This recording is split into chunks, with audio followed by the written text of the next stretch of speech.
संध्या live, आवाज महाराष्ट्राचा। नमस्कार, मी सेजल आणि तुम्ही पाहताय संध्या लाईव्ह।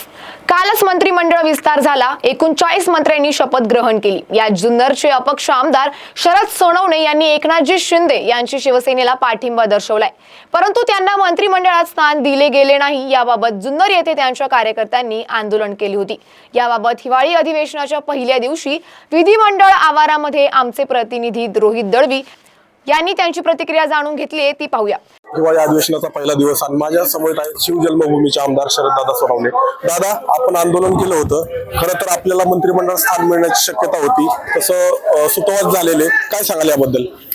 छत्रपती शिवरायांच्या जन्मभूमीला टाळता येणार नाही आणि इथूनमागच्या कालखंडामध्ये ज्या ज्या लोकांनी इतकी सत्ता उपभोगली, उदाहरणार्थ काँग्रेसवाल्यांनी, त्यांनी शिवरायांचा विचार न केल्यामुळे आताची परिस्थिती त्यांची फार वाईट झालेली आहे। मला असं वाटतं की शिवशाही सरकार आहे, महायुती आहे, देवेंद्रजी असतील, एकनाथजी असतील आणि विशेषत्वाने अजितदादा असतील, हे तिन्ही मंडळी मंत्रिमंडळामध्ये जागा निश्चित करतील। उद्याच्या 19 फेब्रुवारीला या तिन्ही मंडळींना किल्ले शिवनेरीवर येणंच येणं आहे, कारण तो राजशिष्टाचार आहे। आणि यशवंतराव जे महाराष्ट्र राज्याच्या निर्मितीचे पहिले शिल्पकार, पहिले मुख्यमंत्री, त्यांनी सुद्धा महाराष्ट्राची जी स्वप्न पाहिली, बलशाली महाराष्ट्राची, ती पाहिली किल्ले शिवनेरीच्या जन्मभूमीमध्ये, शिवरायांच्या जन्मभूमीमध्ये तो सुवर्ण कलश आणला।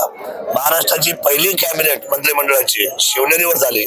त्यामुळे ही शिवनेरी आजही न्यायासाठी किंवा ती जागा मिळवण्यासाठी संपूर्ण महाराष्ट्रीय शिवभक्तांची ती अपेक्षा असल्यामुळे मला खात्री आहे की ती जी एक जागा आहे मंत्रिमंडळातली किंवा जो विस्तार आहे, याच्यामध्ये निश्चितपणे 1-2 दिवसामध्ये विचार होईल अशी मला 100% खात्री आहे। आपण छत्रपती शिवाजी महाराजांचा लोगो पण लावलेला आहे, बाकी आमदाराचा लोगो वगैरे लावतात, तर आपण पाहू शकतो की आमदार मोदयांनी महाराजांचा लोगो लावलेला आहे आणि यांना खात्री की जी एक जागा शिल्लक आहे त्यात त्यांना स्थान मिळेल। धन्यवाद आमच्याशी बातचीत केल्याबद्दल।